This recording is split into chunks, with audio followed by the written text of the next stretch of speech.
Murder at the Christmas Oyster Roast. Welcome to Mindful Musings, where mysteries unfold one clue at a time. I'm your host, William, and today I'm bringing you a tale that proves even the most festive occasions can harbour dark secrets. Before we begin, I'd love to know where in the world you're listening from today. Your messages always warm my heart. Now, settle in as we journey to the charming coastal town of Pelican Bay, where Miss Marple finds herself attending what should have been a joyous Christmas celebration, but instead becomes a scene of murder most foul. Chapter 1. The invitation arrives. The December air carried a crisp salt tang as Miss Marple opened the letter from her American cousin, Dorothy Bantam. The envelope bore South Carolina postmarks and contained an invitation written in Dorothy's distinctive flowing script. It had been years since they'd corresponded regularly, but family was family, and the tone of the letter suggested a loneliness that tugged at Miss Marple's heart. Such a long journey, Miss Marple murmured to herself, adjusting her spectacles to read the letter again. Dorothy wrote of Pelican Bay's charm, its historic architecture, and the warmth of its community. But between the lines, Miss Marple detected isolation, since Dorothy's husband had passed the previous spring. The prospect of experiencing an American Christmas, particularly in the mysterious Low Country she'd read about, proved too intriguing to resist. 3 weeks later, after a lengthy flight and drive through landscapes increasingly foreign yet fascinating, Miss Marple found herself in Pelican Bay. The small coastal town seemed caught between past and present, where Spanish moss draped from ancient oaks like nature's own Christmas decorations, and shrimp boats shared the harbour with expensive yachts. Dorothy's cottage sat on a tidal creek, its wraparound porch offering views of marsh grass that turned golden in the setting sun. "Jane, you simply must come to the Whitmore Christmas Oyster Roast," Dorothy announced on her second day, over breakfast of shrimp and grits that Miss Marple found surprisingly delightful. It's the social event of the season. Judge Whitmore hosts it every year at his plantation house. Everyone who's anyone attends. "An oyster roast?" Miss Marple inquired, unfamiliar with the tradition. "Oh, it's marvellous. Fresh oysters roasted over open fires, served with cocktail sauce and saltines. There's usually Brunswick stew, cornbread, and enough bourbon to float a ship. The judge's family has hosted it for 3 generations. The evening of December 22nd found them at Magnolia Grove, the Whitmore estate. The antebellum mansion glowed with Christmas lights, and the air filled with wood smoke and laughter. Tables groaned under the weight of local delicacies, while workers tended fires where oysters roasted on large metal sheets. The smell of wood smoke and sea brine created an intoxicating atmosphere. "That's Jasper Trawley," Dorothy whispered, pointing to a burly man, in an expensive but ill-fitting suit who supervised the oyster preparation. "He supplies all the seafood for miles around. Quite successful, though not everyone approves of his methods." Miss Marple observed Trawley with interest. He moved with the confidence of a man who knew his importance to the community, his loud voice carrying across the gathering as he boasted about his oysters being the finest in the Low Country. Yet she noticed how some guests seemed to avoid him, their smiles fading when he approached. "And there's Evelyn Marsh from the health department," Dorothy continued, indicating a severe-looking woman standing apart from the festivities. "She's been making quite a fuss lately about fishing regulations. See how she's watching Trawley? They had a public argument at the town meeting last month. She accused him of ignoring safety protocols." Indeed, Miss Marsh stood alone despite the crowd, her sharp eyes following Trawley's movements with undisguised disapproval. She was a thin woman in her 40s, with an intensity that seemed at odds with the celebratory atmosphere. Her clothes, while neat, were several seasons out of style, suggesting dedication to her work over social appearances. Judge Whitmore himself proved to be a jovial host, his white beard and red vest making him look like a southern Santa Claus. "Welcome to Pelican Bay, Miss Marple. Your cousin speaks highly of your observational skills. Something about helping with village matters back in England." As the evening progressed, Miss Marple noticed other tensions beneath the surface merriment. Trawley's business partner, a nervous man named Carl Brennan, kept checking his watch and glancing anxiously at his associate. Meanwhile, a young woman named Madison Trawley, Jasper's daughter, seemed to deliberately avoid her father, spending her time with a marine biology professor from the local college. "Daddy doesn't understand that the old ways aren't always the best ways," Madison said, loudly enough for her father to hear, causing several heads to turn. The party reached its peak when Judge Whitmore called for the ceremonial first oyster. Jasper Trawley, as the supplier, claimed the honour. He selected a particularly large specimen from the roasting sheet, pried it open with practised ease, and swallowed it with theatrical appreciation. "Now, that's what I call a perfect Pelican Bay oyster," he declared, reaching for another. But within minutes, his expression changed dramatically. The colour drained from his face and he clutched his throat. Before anyone could react, Jasper Trawley collapsed, his body convulsing violently on the manicured lawn. Chapter 2. Signs of Poison. The ambulance's departure left behind a shocked silence at Magnolia Grove. Red and blue lights faded into the distance, taking with them any pretense that this had been an accident. Judge Whitmore, his jovial demeanour completely evaporated, ushered the remaining guests into his drawing room while they awaited the police. The festive atmosphere had transformed into something resembling a wake, with small groups huddled together, speaking in hushed tones. Miss Marple found herself observing the assembled company with keen interest. The reactions varied considerably. Some showed genuine shock, others a kind of grim satisfaction, and a few displayed what appeared to be relief. She mentally catalogued each response, filing away details that might prove significant later. "Paralytic shellfish poisoning," Dr. Hugh Brennan announced, having just received a call from the hospital. His face was grave as he addressed the room. Jasper died before they could administer treatment. The concentration of toxins was extraordinarily high, far beyond what occurs naturally. Miss Marple noticed how Evelyn Marsh's face remained carefully composed at this news, though her knuckles whitened as she gripped her purse. Carl Brennan had collapsed into a chair, muttering about the business being ruined, calculations of loss already running through his mind. Madison Trawley wept quietly in a corner, comforted by Professor David Chen, the marine biologist whose presence seemed to be the only thing keeping her from complete collapse. "But how could this happen?" Judge Whitmore demanded, his usual authority shaken. Jasper knew these waters better than anyone. He'd been fishing them for 30 years. "Red tide," Professor Chen said quietly, though his arm remained around Madison's shoulders. "There have been warnings about contaminated areas for weeks. Shellfish filter feed and concentrate the toxins produced by algae blooms. If someone harvests from those areas..." "You're suggesting Jasper harvested from contaminated waters?" The judge's tone carried disbelief and something else, perhaps fear of liability. "I'm stating scientific fact," Chen replied carefully. "The symptoms match exactly. The speed of onset suggests an extremely high concentration of saxitoxin." Sheriff Ray Colleton arrived within the hour, a tall man with thoughtful eyes who immediately took charge of the scene. Unlike the small-town lawman stereotype Miss Marple expected, he proved methodical and thorough. "Nobody leaves until we've spoken with everyone. This could be accidental, but given the circumstances and the unusual toxin concentration, we're treating it as suspicious death." Miss Marple approached the sheriff discreetly. "If I might make a suggestion, you should examine the oysters that remained on Mr. Trawley's section of the roasting sheet. If this was targeted, there might be evidence." The sheriff studied her curiously. "And you are?" "Jane Marple, Dorothy Bantam's cousin from England. I've had some experience with unusual deaths." She kept her tone mild, non-threatening. "The British lady Dorothy mentioned. She said you had a knack for noticing things others miss." He considered for a moment. "What else have you noticed?"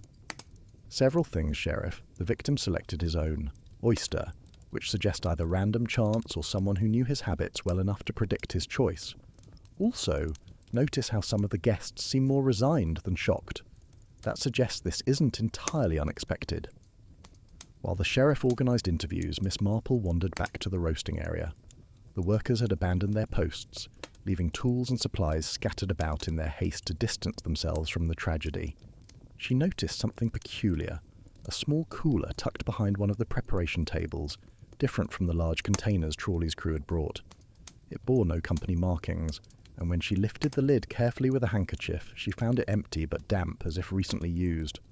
"Horrible business," a voice said behind her. She turned to find Carl Brennan, his face haggard and aged 10 years and an hour. Jasper was difficult to work with, but he didn't deserve this. "You were his business partner?" "For 5 years.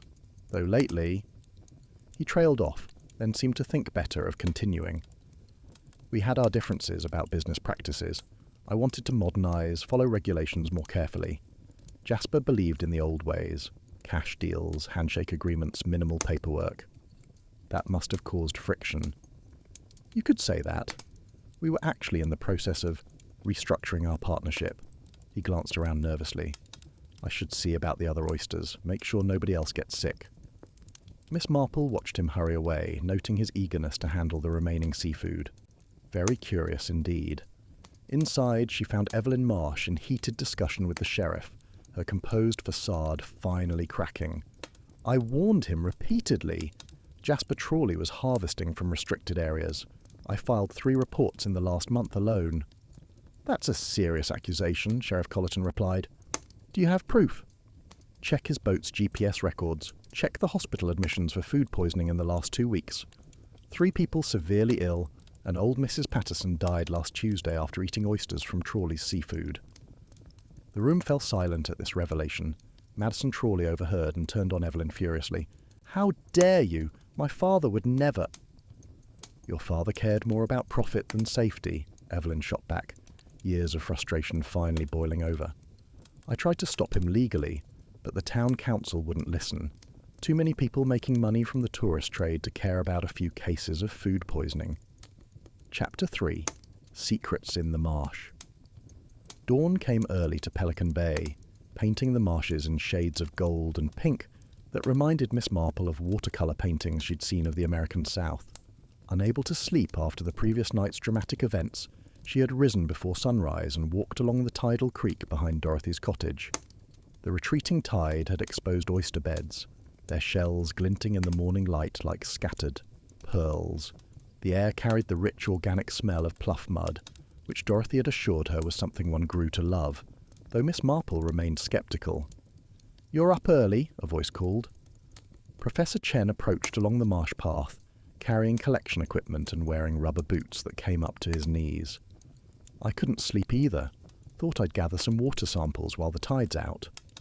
"For red tide analysis?" Miss Marple inquired, noting the careful way he labelled each collection vial. "Exactly.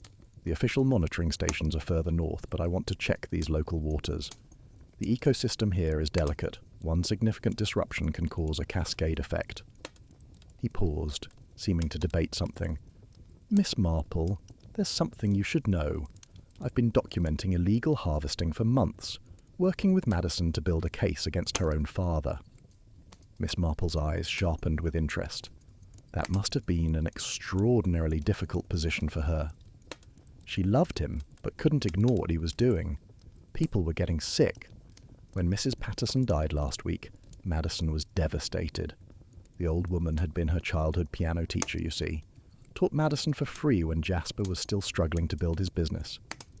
Madison felt she owed her memory the truth about what killed her. And what did kill her, Professor?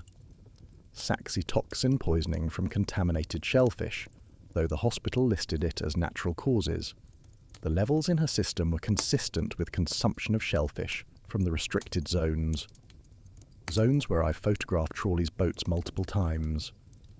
They were interrupted by the sound of an argument carrying across the water. 2 figures stood on a distant dock, Carl Brennan and a woman Miss Marple didn't recognise.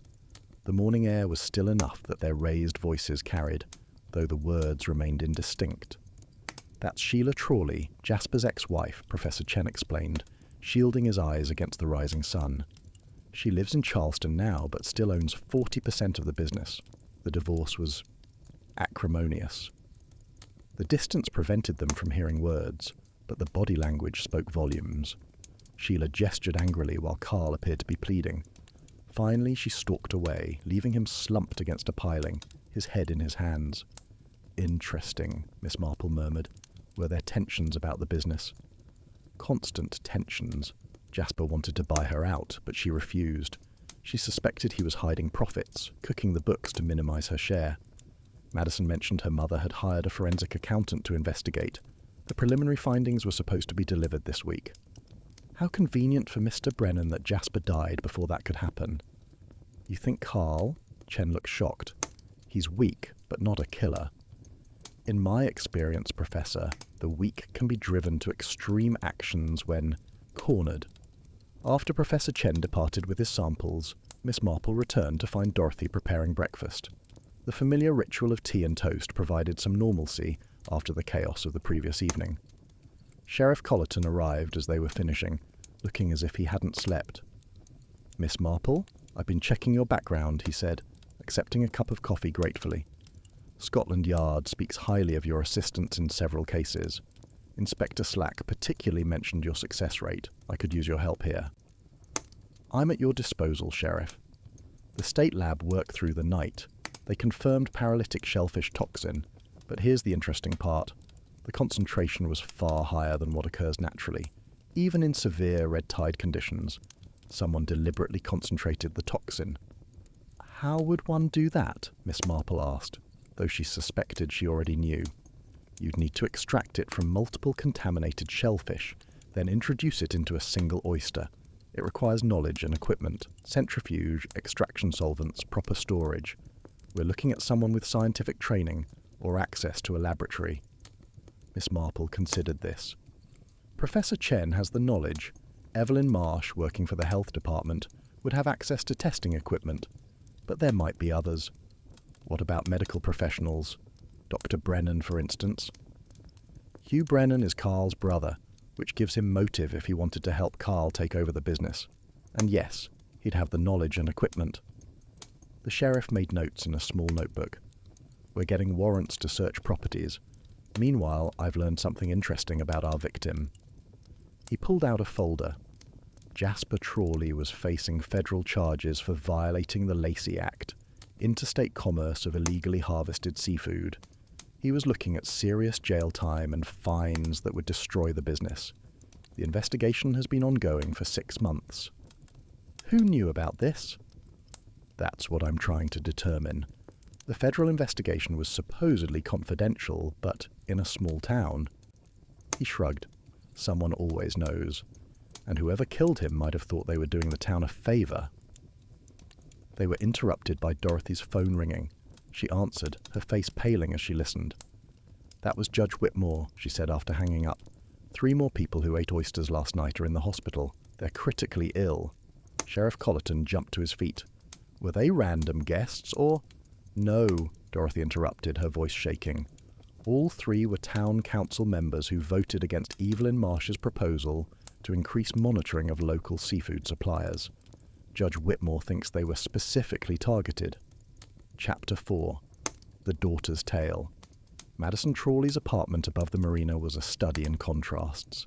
Expensive furniture that spoke of her father's wealth mixed, with marine biology textbooks and environmental posters that revealed her own passions.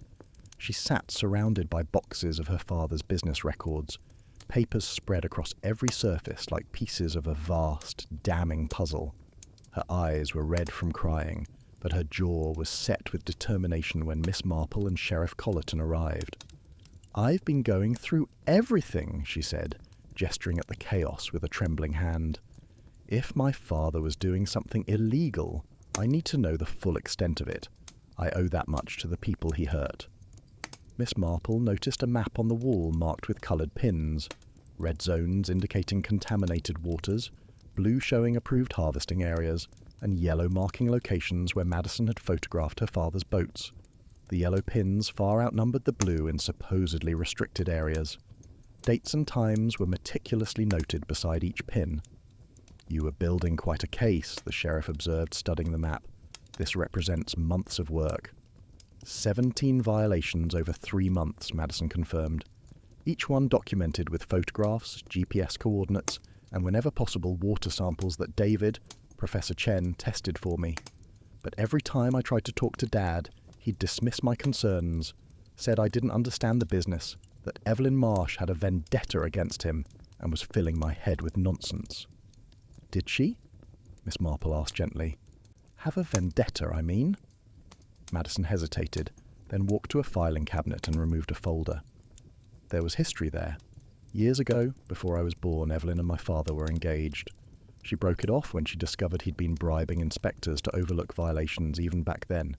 She went into public health specifically to fight people like him. Mum told me the story when she'd been drinking one night. This was new information that cast Evelyn's actions in a different light. A woman scorned, perhaps, but also a woman who had dedicated her life to preventing the kind of harm her former fiancé caused. Sheriff Colleton made notes while Miss Marple examined the photographs Madison had taken. These timestamps, Miss Marple pointed out, studying the metadata. The most recent ones were taken 3 days ago in Sector 9. That's quite dangerous, going out alone to document these violations. The most contaminated area, Madison confirmed. The red tide there is so severe you can see the water discoloration from shore. Any shellfish from there would be deadly poisonous.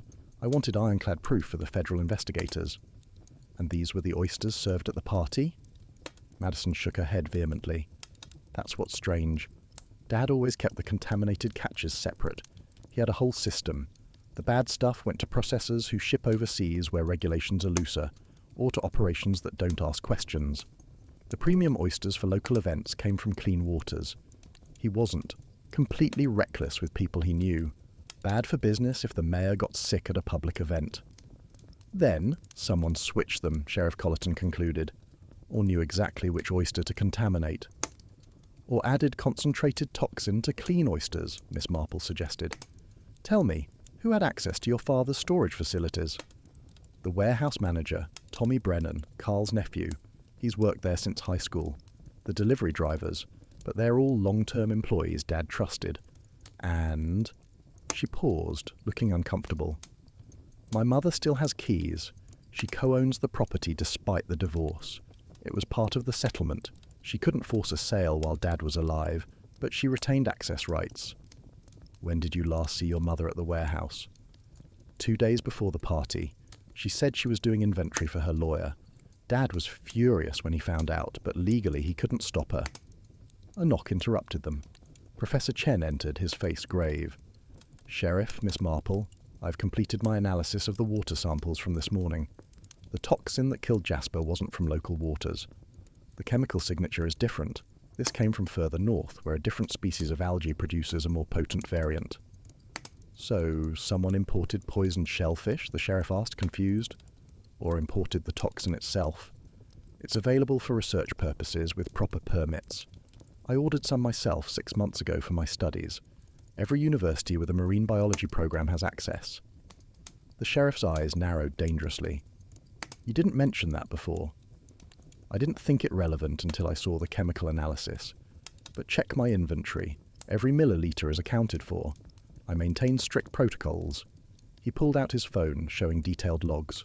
See? Chain of custody for every sample. Miss Marple had been quietly observing Madison during this exchange. The young woman's face had gone pale at the mention of imported toxins, her hands clenching and unclenching. Madison, dear, what is it? Miss Marple asked softly. Mom, she whispered. Mum went to a marine science conference in Virginia last month. She was researching something about shellfish toxins. Said she wanted to understand the business better for the divorce settlement. But that wasn't like her. She never showed interest in the technical side before. Sheriff Colleton stood abruptly. We need to find Sheila Trawley immediately. But when they arrived at the hotel where Sheila was staying, they found her room empty. Checkout completed that morning. The desk clerk, a nervous young man, remembered her as agitated, asking about rental cars and the fastest routes to Atlanta. She's running, the sheriff stated flatly, already reaching for his radio to put out a bolo. Chapter 5. Hidden Currents. The emergency town meeting at Pelican Bay's community centre drew an overflow crowd that spilled out onto the street. Fear had replaced the usual holiday cheer, with residents demanding answers about the contaminated oysters and the 3 council members still fighting for their lives in intensive care. The Christmas decorations hanging from the ceiling seemed mockingly cheerful against the grim atmosphere. Miss Marple sat near the back with Dorothy, observing the dynamics as Sheriff Colleton tried to maintain order. The crowd was divided. Some called for immediate closure of all seafood businesses, while others worried about the economic impact. She noticed how certain people positioned themselves, who spoke to whom, and more importantly, who avoided each other. Evelyn Marsh stood at the podium, her moment of vindication tainted by the circumstances. She held a thick folder of documents, her knuckles white as she gripped the edges. "For months, I've warned about the dangers of unregulated harvesting," she declared, her voice carrying over the murmur of the crowd. "My reports were ignored, my concerns dismissed as hysteria. Now we see the consequences. 1 dead, 3 dying, and who knows how many more at risk." "You're enjoying this," Carl Brennan accused from his seat in the third row. His face was flushed, whether from anger or alcohol, Miss Marple couldn't determine. "Jasper's dead, and you're using it to advance your agenda. You finally got what you wanted." "My agenda is public safety," Evelyn shot back, her composure cracking. "Your partner's greed poisoned this community, literally and figuratively. How many people have to die before you admit the truth?" "Enough," Judge Whitmore intervened with his commanding presence, though Miss Marple noticed his hands trembled slightly. "This meeting is about moving forward, not assigning blame. Sheriff, what measures are being taken?" As Sheriff Colleton outlined the investigation's progress, Miss Marple noticed Tommy Brennan, Carl's nephew, slip out the side door. His movement was too casual, too deliberate to be natural. She quietly followed, finding him in the parking lot on his phone, pacing between the cars. "I don't care what Uncle Carl says," he was saying, his voice carrying in the still night air. "I'm not going to jail for this. I'll tell them everything about the books, the bribes, all of it. The cash payments, the offshore accounts, the fake manifests, everything." He noticed Miss Marple and quickly ended the call, his face flushing with embarrassment and fear. "Troubling times, young man," she said kindly, approaching with the non-threatening air of a concerned grandmother. Tommy looked haggard beyond his 25 years, stress-etching lines that shouldn't appear for decades. "You're that English lady helping the sheriff. Is it true what they're saying? That someone murdered Mr. Trawley deliberately? That this wasn't just an accident?" "What do you think?" she asked gently. He glanced around nervously, ensuring they were alone. "The morning of the party, I saw something weird. Mrs. Trawley, the ex-wife, was in the warehouse at 5 a.m. Said she was checking inventory for her lawyer, but she was in the refrigerated section where we keep the premium stock. She had a small cooler with her, like the kind you'd use for medical supplies." "Did you tell anyone?" "I told Uncle Carl. He said to forget it, that she had every right to be there as part owner. But the way he said it," Tommy shrugged, "like he expected it or something. Like they'd discussed it beforehand." Miss Marple filed this information away. "Tell me, who else has access to that refrigerated section?" "Besides family and employees, Evelyn Marsh. She has an inspector's pass that gives her access to all food storage facilities in the county. She was there 2 days before the party, taking samples. And there's someone else, Dr. Brennan. He sometimes stores medical supplies in our freezer when his office unit is full. Professional courtesy, Uncle Carl calls it." This was becoming more complex by the moment. Multiple people with means and motive had access to the murder weapon. Returning to the meeting, Miss Marple found Professor Chen presenting his water quality data. His presentation was damning. Contamination levels in restricted areas were 10 times safe limits, with photographs showing massive algae blooms that turned the water a sickly reddish-brown. "The ecosystem is collapsing," he explained, his passion evident despite his scientific detachment. "Continued harvesting from these areas isn't just dangerous, it's catastrophic for marine life. We're seeing massive die-offs of fish, crabs, and other species. In 5 years, there might be nothing left to harvest."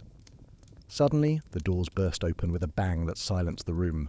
Sheila Trawley entered, escorted by 2 state police officers. She looked exhausted, but defiant, her usually perfect appearance dishevelled from travel.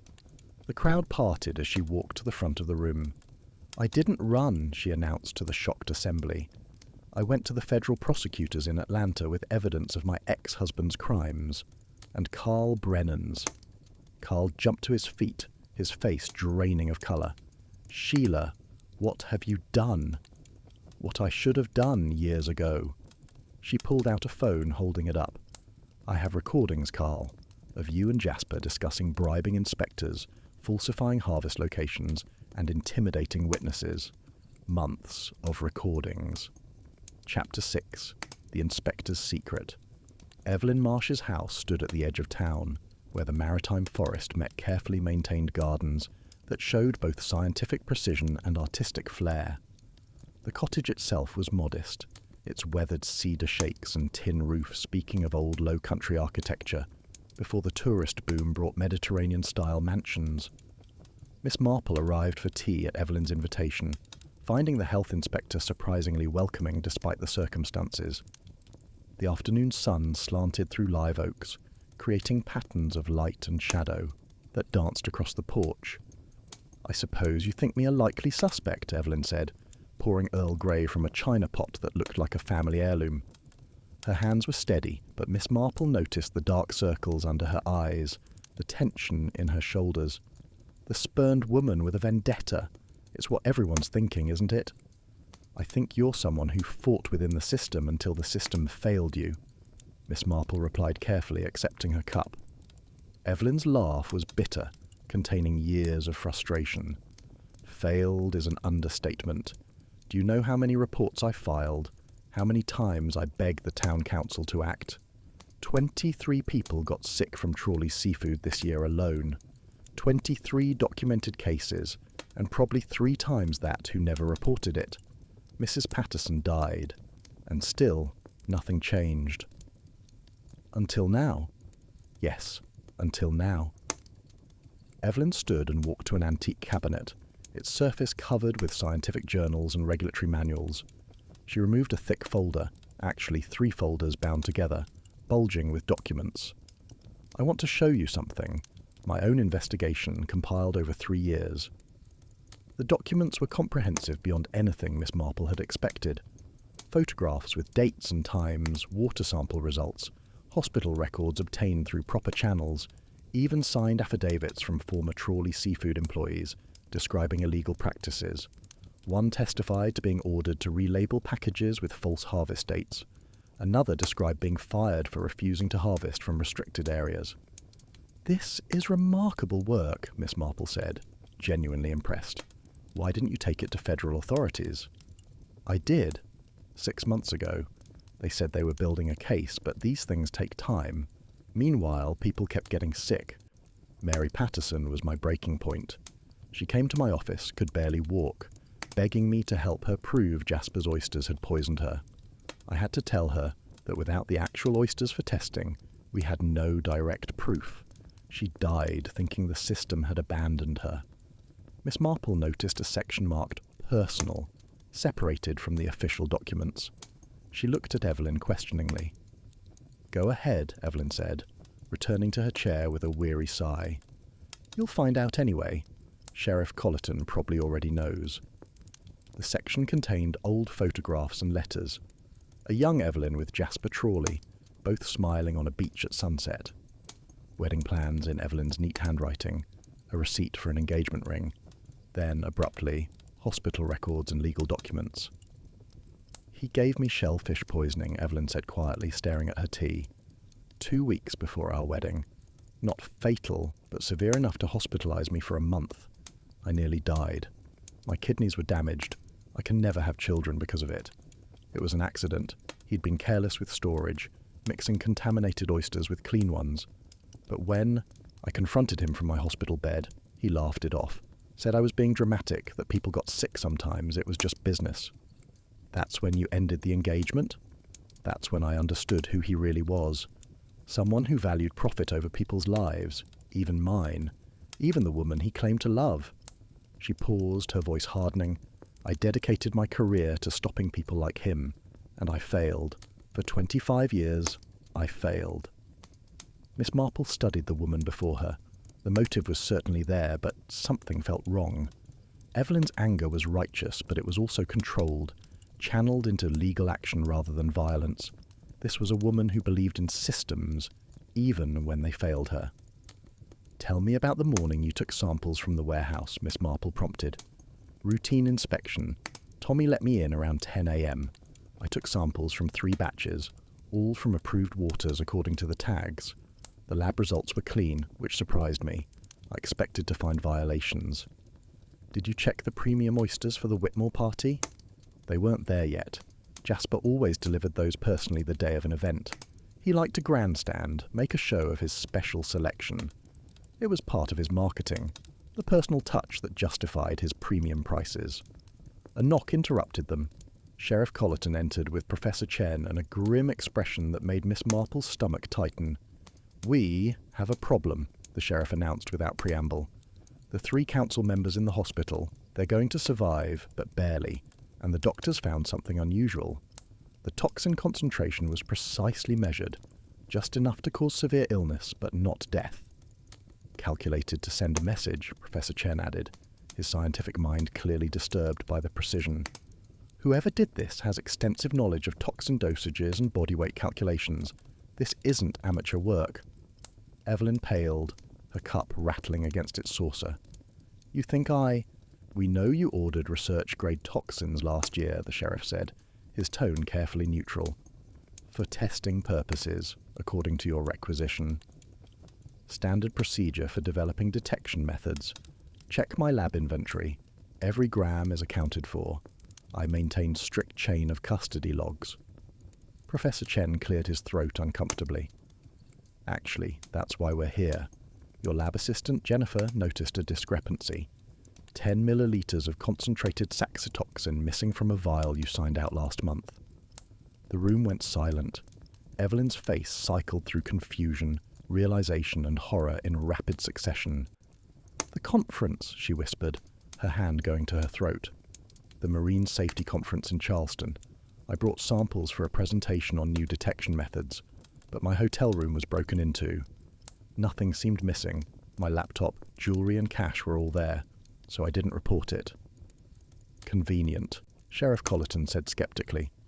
"Wait," Miss Marple interjected, her mind racing. "Who knew you were attending that conference?" "It was announced at the town council meeting. Public record. I had to justify the expense." She pulled out her phone, scrolling through emails. "Here, the council minutes. Anyone could have known I'd have toxin samples with me." "But who would know enough to steal them and use them?" the sheriff asked. Miss Marple's mind raced through possibilities. The killer had scientific knowledge, access to multiple locations, and a deep understanding of the local seafood industry. They also had to be someone who could move freely without arousing suspicion, someone who knew the victim's habits and could predict their actions. "Sheriff," she said slowly, "I think we need to reconsider our approach. We're not looking for someone with a grudge against Jasper Trawley. We're looking for someone trying to destroy the entire corrupt system and willing to kill to do it." Chapter 7. Waters run deep.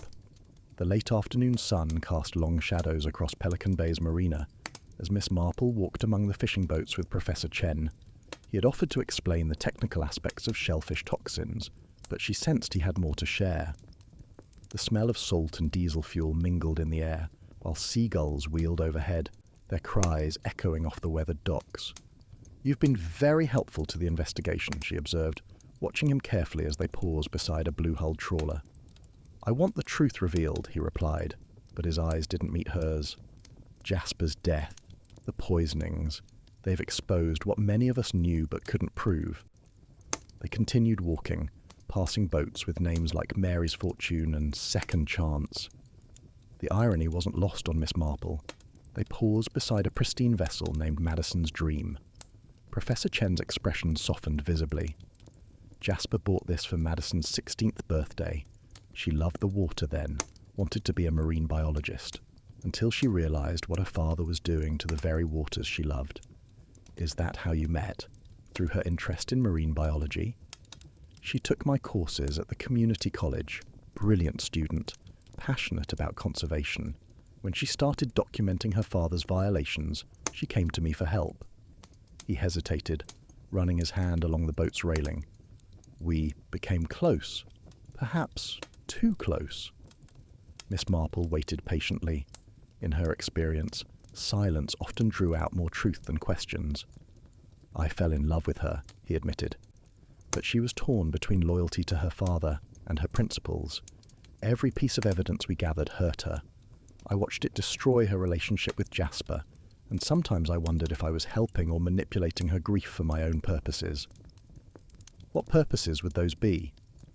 Academic recognition, environmental justice, And yes, removing the obstacle to our relationship.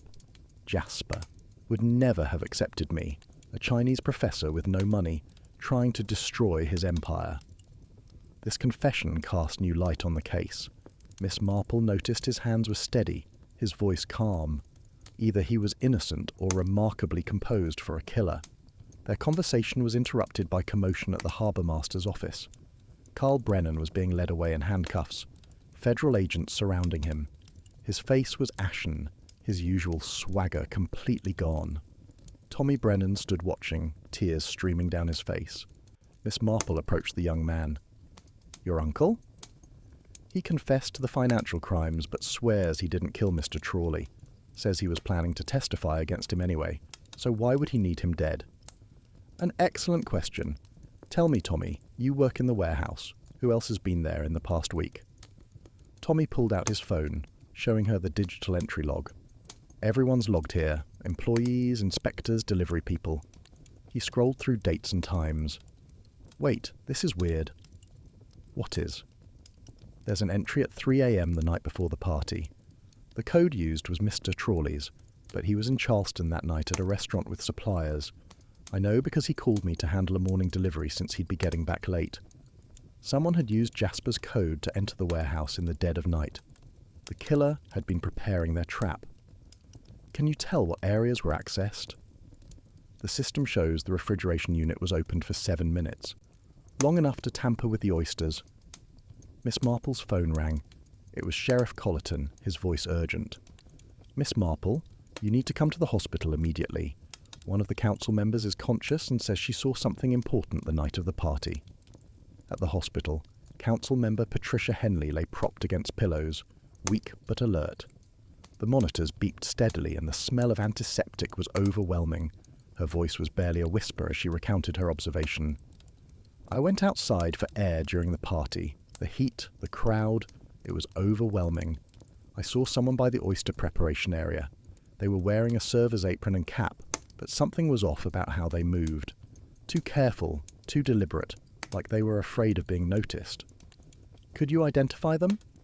"No, but they were putting something in their pocket. Small, like a vial. And their shoes, expensive leather boots, not what servers wear. Brown, with distinctive stitching." This detail triggered something in Miss Marple's memory. She'd noticed someone's footwear at the party, incongruous with their supposed role. "One more thing," Patricia added with effort. "I heard them humming. A Christmas carol. Silent night, but with wrong notes like they were nervous." Miss Marple thanked her and stepped outside to call Dorothy. "Dear, do you remember who was helping serve at the party?" "The Whitmore staff, some hired servers from the catering company, and a few volunteers from town." "Why?" "I need a complete list. And Dorothy, think carefully. Did you notice anyone acting strangely that night?" Chapter 8. The Judge's Dilemma. Judge Whitmore's study was a testament to old Southern elegance. Leather-bound legal volumes, hunting prints, and photographs spanning decades of Pelican Bay history. The morning light filtered through tall windows, illuminating dust motes that danced in the air. Miss Marple sat across from him, noting how the recent events had aged him considerably. His usually commanding presence seemed diminished, his shoulders bent with an invisible weight. "This whole affair has shaken our community to its core," he said, pouring bourbon despite the early hour. His hands trembled slightly. "I've known most of these people all their lives. To think one of them is a murderer." "You've been the moral centre of Pelican Bay for many years," Miss Marple observed. "People trust your judgment." "Perhaps too much," he gestured to a stack of letters on his desk. "Death threats, accusations, demands for justice. As if I could wave a gavel and make everything right. Some blame me for not stopping Jasper years ago. Others accuse me of orchestrating his death to protect the town's reputation." Miss Marple examined one of the photographs on his wall. The judge as a younger man, standing with various townspeople at what appeared to be the first oyster roast decades ago. Everyone in the photo was smiling, their faces full of hope and community pride. "You started this tradition." "My father did, actually. Back when Pelican Bay was just a fishing village. The oyster industry built this town, Miss Marple. Now it might destroy it." Tell me about the volunteers at this year's party. The judge pulled out a leather-bound ledger, its pages filled with meticulous handwriting. We had 12 volunteers. Most were regulars, church ladies, Rotary Club members, but we did have a few new faces this year. He ran his finger down the list, then paused, frowning. Here's odd. We have 13 names, but I only approved 12 volunteers. Miss Marple leaned forward. Who's the 13th? Monsieur Foster. I don't recall approving anyone by that name. The handwriting is different too, added after the rest. Could someone have added themselves to the list? The volunteer coordinator is my assistant, Janet. She's meticulous about these things. He called Janet in. Janet Holbrook, an efficient woman in her 50s, with steel grey hair and sharp eyes, examined the list with growing confusion. I didn't add this name. The handwriting looks like... But no, that's impossible. Whose handwriting? It looks like Mary Patterson's. But she died last week from the contaminated oysters. I'd recognise her writing anywhere. She volunteered at the courthouse for years. A chill ran through the room. Miss Marple studied the entry carefully, noting the distinctive loops and flourishes. Mrs. Patterson, who died. Did she have family?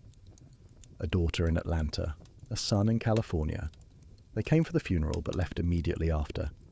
There was bad blood there. Mary had mortgaged her house to pay for medical treatments, and the children blamed the seafood poisoning for ruining their inheritance. What were the children's names? Janet consulted her files, pulling out a funeral program. Margaret Foster and Michael Patterson. Margaret was especially bitter. She said the whole town had blood on their hands. Monsieur Foster. Margaret Foster. The daughter had been at the party under an assumed identity. Judge, I need to know, did Mrs. Patterson file any legal action before her death? The judge's face darkened with regret. She tried, came to me personally begging for help, but without definitive proof linking her illness to Trawley's seafood, there was little legal recourse. She was devastated, said the system had failed her. She left my office in tears. And her daughter knew this? Margaret was furious. She confronted me at the funeral, said her mother's death was on all our heads, mine for not acting, the council's for protecting Trawley, and Jasper's most of all. She said we'd all pay for what we'd done. Miss Marple stood abruptly. Sheriff Colleton needs to know about this immediately, and we need to find Margaret Foster.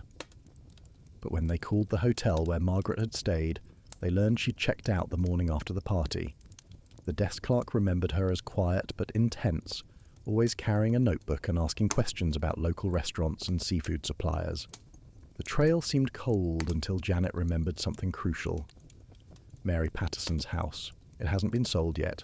The estate is in probate. Margaret has a key as next of kin. Sheriff Colleton met them at the Patterson house, a tidy cottage near the marsh with a garden that showed signs of recent neglect. The door was unlocked, unusual for an empty house. Inside, they found evidence of recent habitation. Fresh food in the refrigerator, a coffee cup still warm on the counter, clothes in the bedroom. In the spare room, they discovered something more disturbing, a makeshift laboratory.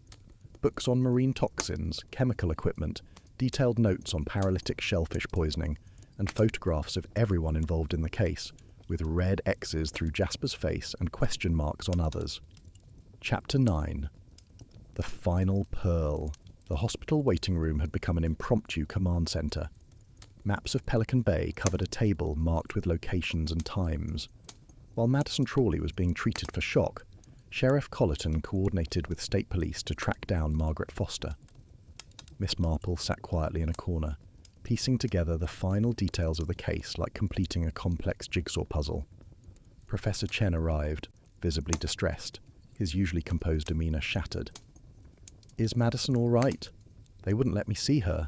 Exhausted and emotionally overwhelmed, but she'll recover, Miss Marple assured him. She discovered something important before she collapsed. Madison had been clutching a letter addressed to her from Margaret Foster, the envelope marked, "Read after Christmas." Sheriff Colleton read it aloud. Your father murdered my mother with his greed and negligence. The town that should have protected her chose profits over people. You were the only one who tried to stop him, so I spare you this pain. but justice must be complete. By the time you read this, those responsible will have paid the price. The judge, the council members who voted against safety measures, your father, they all killed her as surely as if they'd held a gun to her head. Don't look for me. By the time you read this, I'll be with my mother, Monsieur Foster. She's going after someone else, the sheriff said grimly, checking his phone. But who? And that last line, is she planning? Miss Marple had been studying the hospital admission records spread before her. Sheriff, the 3 council members who were poisoned, they all voted against Evelyn's safety proposals, but there were 5 who voted against it. Who are the other 2? The sheriff's face went white as he checked his notes. Judge Whitmore and Councilman Dale Richards. Richards is in Florida for Christmas, but the judge... He's hosting his annual Christmas Eve gathering tonight, Professor Chen said urgently. Half the town will be there. They raced to Judge Whitmore's house, finding him in his study, a glass of eggnog in hand, raised halfway to his lips. He looked up in surprise as they burst in. "Don't drink that," Sheriff Colleton shouted. The judge set down the glass carefully, his hand trembling. "What's going on?" Miss Marple picked up the glass, sniffing carefully. "Almonds. But this recipe doesn't call for almond extract, does it?" "No, it's my grandmother's recipe. Just bourbon, cream, eggs and nutmeg. We've made it the same way for 50 years. Someone added something. When was this prepared?" "This morning. My housekeeper made a batch for the Christmas Eve party tomorrow." His face paled as the implications hit him. "Dear God, there are bottles of this in the refrigerator for the party. We're expecting over 100 guests. If she's poisoned them all..." They found the housekeeper, Mrs. Belmont, in the kitchen, preparing food for the next day's event. She was shocked to learn of the contamination, her face draining of colour. "I made the eggnog this morning and haven't touched it since, but I did step out for groceries around noon. The door was locked, but someone with knowledge of the house could get in," Miss Marple finished. "Margaret Foster's mother worked here occasionally, didn't she?" "Yes. Mary helped with large parties. She knew where we kept the spare key, knew the house layout, knew our schedules." They tested the other bottles using a field kit Evelyn Marsh had brought. All were contaminated with concentrated shellfish toxin, enough to kill dozens of party guests. The systematic nature of it was chilling, each bottle marked with a small dot, barely visible, as if the poisoner was keeping track. "She planned to poison half the town's leadership," Sheriff Colleton said in horror. Miss Marple shook her head. "I don't think she intended to let it get that far. This was meant to be discovered, to create fear. The actual murders were targeted. Jasper Trawley, and possibly Judge Whitmore. The others were warnings. But where is she now?" A commotion outside drew their attention. Evelyn Marsh arrived, breathless and agitated, clutching a manila envelope. "Sheriff, someone broke into my office at the health department. They left this." It was a confession signed by Margaret Foster, detailing everything: how she'd stolen toxins from Evelyn's hotel room, accessed the warehouse using a copied key from her mother's effects, and orchestrated the poisonings. The confession was methodical, listing dates, times, methods, and motivations. "She's framing me," Evelyn said desperately. "This confession is designed to make it look like I forged it to cover my own crimes." Miss Marple studied the document carefully, comparing the handwriting to the volunteer list. "No, I don't think so. This is genuine.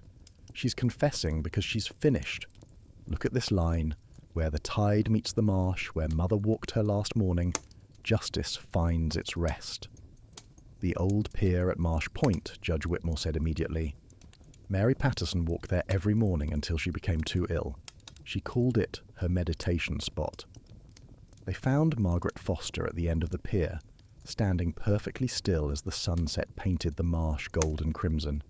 She didn't turn as they approached, though she must have heard their footsteps on the old wooden boards. "I wondered when you'd find me," she said calmly. "Is the judge alive?" "Yes," Sheriff Colleton replied. "We stopped him from drinking the eggnog." Chapter 10. When Pearls Form. Christmas morning dawned clear and cold over Pelican Bay. The town was quiet, still reeling from the events of the past days. Frost glittered on the marsh grass, and the water moved slowly with the tide. Miss Marple sat with Dorothy on the cottage porch, wrapped in quilts, watching the sunrise paint the landscape in shades of rose and gold. Steam rose from their teacups, creating small clouds in the crisp air. Margaret Foster was in custody, having surrendered peacefully at the pier. The full story had emerged during her interrogation, a carefully orchestrated plan born of grief and rage, executed with scientific precision. She had spent months preparing, studying marine biology texts, learning about the town's social structure, and identifying everyone who had failed her mother. She studied for months, Sheriff Colleton had told them the previous evening, learned everything about shellfish toxins, practiced accessing the warehouse, even volunteered at previous events to understand the setup.